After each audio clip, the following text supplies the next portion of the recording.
Sırrı Süreyya Önder'i gazeteci arkadaşımız Ali Duran Topuz ile konuşacağız. Ali merhaba, yayınımıza hoş geldin. Merhaba Fehmi abi, iyi yayınlar. Ya bu dünyadan bir Sırrı Süreyya Önder geçti dersek, o Önder'i bize nasıl anlatırsın? Gerçekten bu dünyadan nasıl bir Sırrı Süreyya Önder geçti? Şimdi çok özellikli bir Türk solunun devrimci, barışçı, enternasyonalist, dayanışmacı, çok kültürlülüğün, çok halklılığın değerini bilen bir sanatçı da olan aynı zamanda ve çok özel bir öykü anlatıcısı olan bir dostumuz, bir arkadaşımız, bir yoldaşımız ve bir yurttaşımızdı Sırrı Süreyya Önder. Aslında Anadolu ve Mezopotamya halklarının pozitif değerlerinin çağa yeniden uyarlanması, güçlendirilmesi, geliştirilmesi ve bunun eşitlik, adalet, barış ve özgürlük içinde yapılması için mücadele eden sayısız insandan biriydi. 12 Eylül öncesinin yoğun politik ortamı içerisinde yetişmiş biriydi.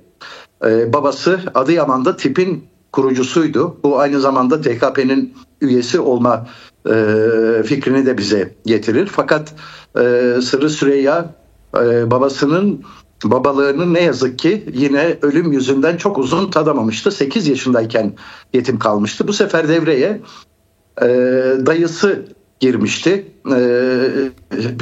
Anadolu'nun ve Kürdistan'ın töreleri içinde vardır. Aile büyükleri elbette yetimlere sahip çıkarlar ama dayısı da çok özellikli bir insandı. Said Nursi'nin doğrudan talebelerinden biriydi. Nur talebelerinden ve Sırrı Süreyya'yı da Nur akaidine göre, Nurcuların akaidine göre Sünni İslam fıkhı ve muamelatı üzerinde yetiştirmişti.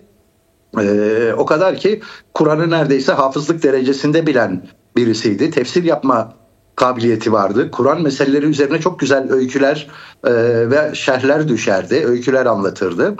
Bir müddet imam vekilliği bile yapmışlığı vardır. Fakat Sırrı Süreyya 15 yaşına geldiğinde babasının politik düşüncelerine daha yakın bir yola girer. Solculaşma, sosyalistleşme eğilimi içerisindedir. Dayı çok dindar, inançlı, İslami ifadelerle takvası yerinde bir kişi olmasına rağmen özgürlükçü bir karakterdir de bu yetim yeğenine baskı yapmayı değil, hala onu korumayı ve onun kendi inancı üzerinde yol yürümesini temin eder. Sırrı Süreyya'yı biz kamusal alanda ilk olarak 16 yaşında bir lise talebesiyken gözaltında ve tutuklu olarak görürüz. Öyküsünün bu epizodu çok önemlidir. Kahramanmaraş'ta Kürt Kızılbaşlara yönelik pogrom, katliam girişimi yapılır. Resmi sayılara göre 105 kişinin öldürüldüğü söylenir ama çok daha büyük olduğunu söyleyenler vardır. Elbette dönemin Kürt ve Kızılbaş olmayan sol sosyalistleri de itiraz ve isyan ederler. İşte Sırrı Süreyya, yani Nur talebesi eğitiminden geçen bu genç adam 16 yaşındayken bu haksızlığı, bu adaletsizliği kabul edemez. Protesto gösterilerine katılır. Faal, etkin bir militan olarak gözaltına alınır ve tutuklanır. Yani biz onu ilk olarak bir Sünni fıkhına göre yetişmiş bir genç iken Kızılbaşların katledilmesine isyan ve itiraz eden bir sosyalist kahraman olarak, o gençlerden biri olarak görürüz. Aradan 2 yıl geçer, 12 Eylül olur. 12 Eylül'de gözaltına alınır. Bu sefer militan bir sosyalisttir. 105 gün Dal Derin Araştırma Laboratuvarı'nda işkencede kalır. O işkenceden de sevincini, direncini, umudunu kaybetmeden çıkar. Bir süre serbest kalır. Siyasal Bilgiler Fakültesine girer. Çok yetenekli bir isimdir. O dönem Ankara Siyasal Bilgiler Fakültesi Türkiye'de girmesi en zor okullardan biridir. Evet. Buraya girer fakat burada da okuma imkanı bulamaz. 1981'de tekrar gözaltına alınır, yargılanır.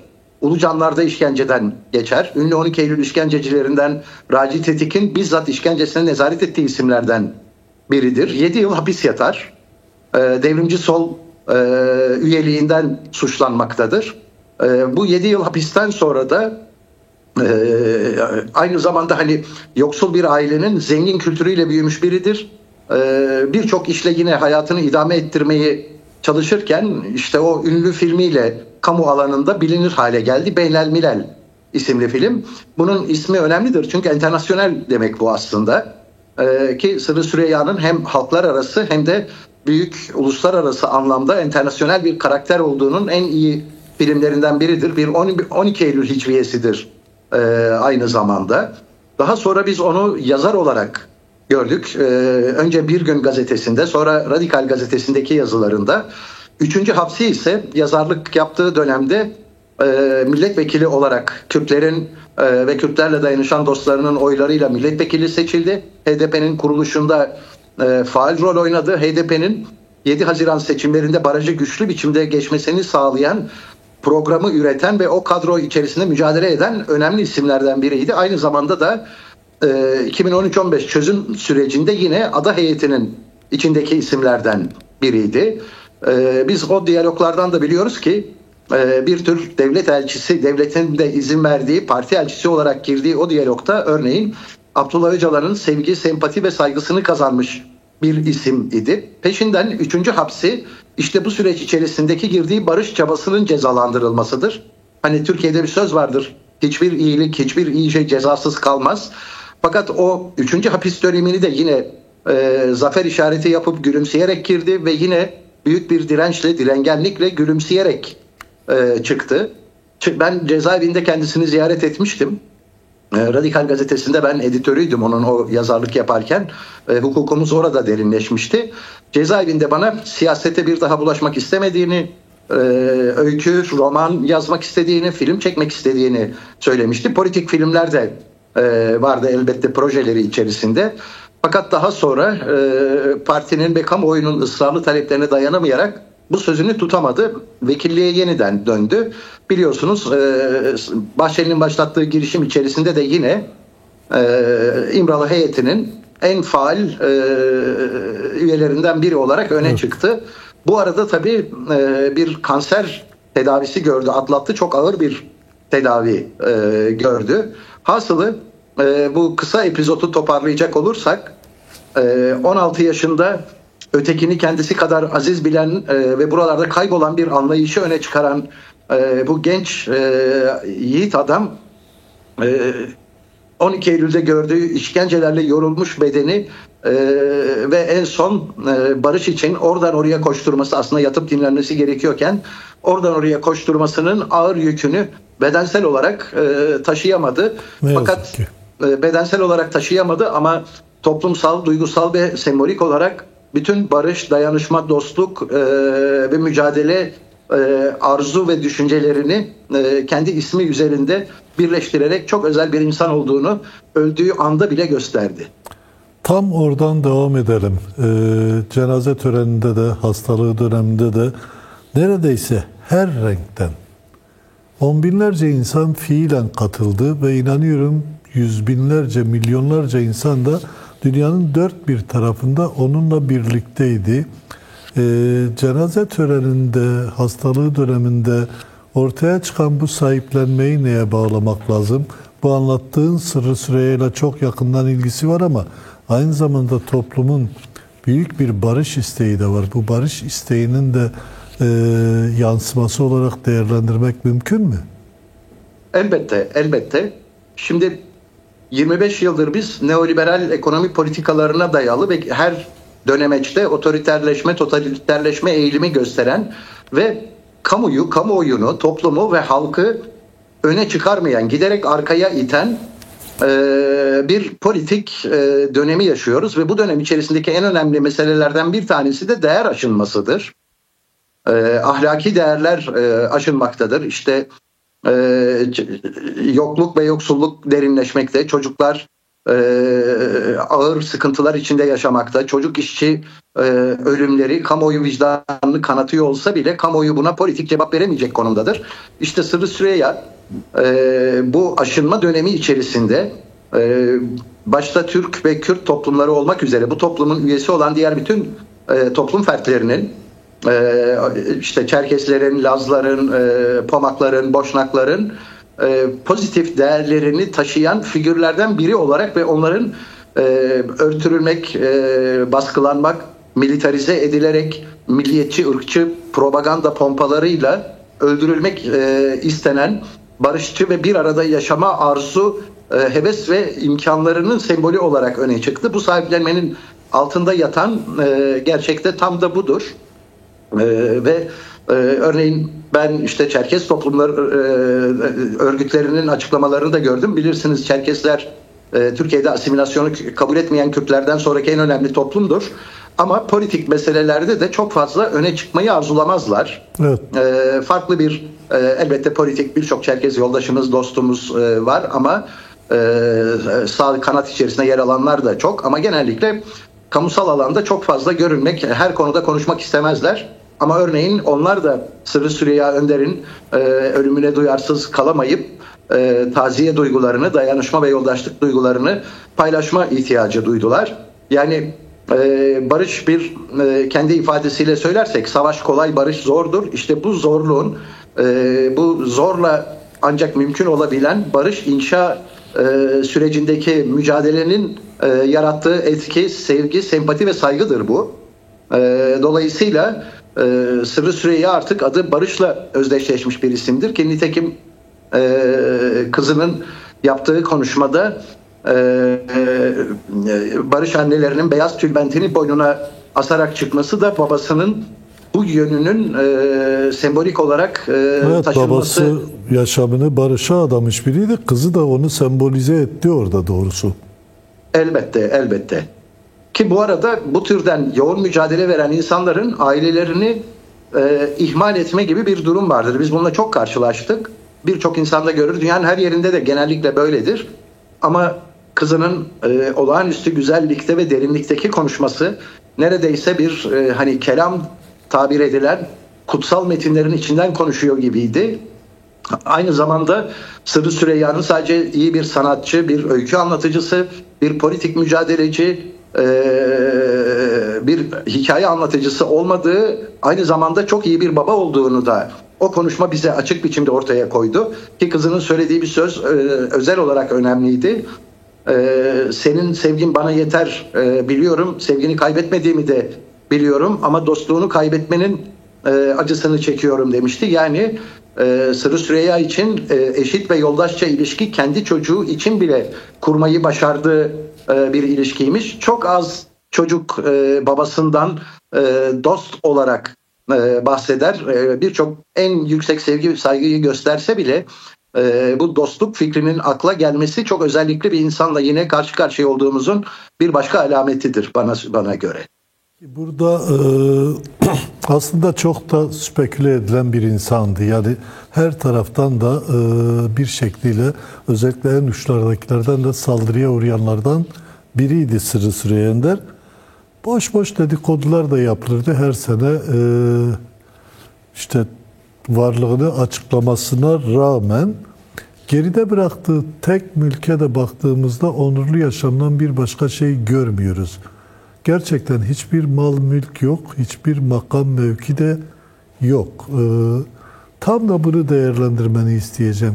O geride bıraktığı tek mülke baktığımızda gerçekten bunun siyasetçilere vermesi gereken ders nedir? Özellikle o konuyla ilgili neler söylenebilir?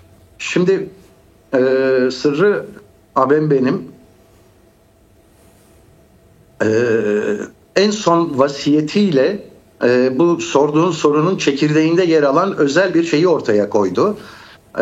Cenazesinin törenini yani namazını İhsan Eli Açık'ın kılmasını istedi. Bu iki isim de dostturlar, yakındırlar. Ama bu iki ismin dostluk ve yakınlığını sağlayan şey İslam'ın ilk dönem sahabeleri içerisinde çok özellikli bir isimdir. Sahabe Ebu Zer adı üzerinde ikisi de birleşirler. Sırrı Süreyya iyi bir din eğitimi almış biri olarak bir yandan olabilir. Ama aynı zamanda bir sosyalist olarak eşitlik ve özgürlük fikrine sadık bir isim olarak bu İslam'ın sahabeleri içerisinde eşitliği her şeyin önünde tutan maddi eşitlik dahil olmak üzere bu sahabeye derin hürmet beslerdi. Aynı şekilde yine bir Sünni eğitimden, tedrisattan geçip bir Sünni alim olarak tanıdığımız İhsan eli açıkta. Bu iktidara karşı çok erken muhalefete başlayan Müslüman figürlerden biridir. Ebu Zer'e çok büyük bir bağlılık duyardı. Bu eşitlik ve özgürlüğün, özellikle de eşitlik kısmının toplumsal ilişkilerin temeli olduğuna dair bir duygudur. Eşitliğe bu şekilde inanan ve kendini bir sosyalist olarak tanımlayan kişinin önemli özelliklerinden birisi de maddi birikimden uzak durması ve maddi birikimin devamlılığını sağlayan miras mekanizmasından uzak durmasıdır. Maddi miras mekanizmasından. Sırrı Süreyya Önder'in kızının da çok güzel ifade ettiği gibi yoğun bir haysiyet, bir mücadele anısı, yoldaşlık ve sevgi dışında maddi hiçbir miras bırakmaması, birisi batıdan gelen sosyalizmin, diğeri Orta Doğu'nun kalbinde, İslam'ın çekirdeğinde yer alan Ebu Zer'in eşitlikçiliğinin bir şahısta buluşmasıyla kendisini gösterir. Bu diğer dedikoduların, işte iftiraların, anlatımların hiçbir önemi, kıymeti yoktur. Bunların bir kısmı barışa düşmanlık için, bir kısmı Kürtlere düşmanlık için, bir kısmı eşitliğe, özgürlüğe düşmanlık için, bir kısmı sosyalizme düşmanlık için uydurulmaya çalışılan ama karşılık bulamayan, nasıl diyelim, kötü niyetli saldırılar niteliğindedir. Örneğin işte Cumhuriyet'le ilgili söylediği bir söz, hastanede tedavi gördüğü süre içerisinde ırkçı milliyetçi kesimler tarafından çok suistimal edildi. Ben bu Cumhuriyet'in ne hayrını görmüşüm sözü üzerine, bak işte Cumhuriyet'in milletvekili oldun, efendime söyleyeyim, şimdi de onun hastanesinde tedavi oluyorsun diye. Bu kötü niyetli, kötü kalpli eleştiriyi yapan, sözüm ona bir kısmı entelektüel de olan kişilerin göremediği iki şey vardı. Eşitlik ve özgürlük yoksa Cumhuriyet değildir. Ve bu iktidar 25 yıldır eğitimi, sağlığı ve yaşamın temel alanlarını ekonomize ederken, paralı hale, piyasa nesnesi haline getirirken sesini çıkarmayanlar Sırrı Süreyya'nın gördüğü tedaviye söz etmektedirler. Halbuki ücretsiz tedavi bir haktır ve birçok kapitalist toplum bile bunu tanır, o kadar söyleyelim.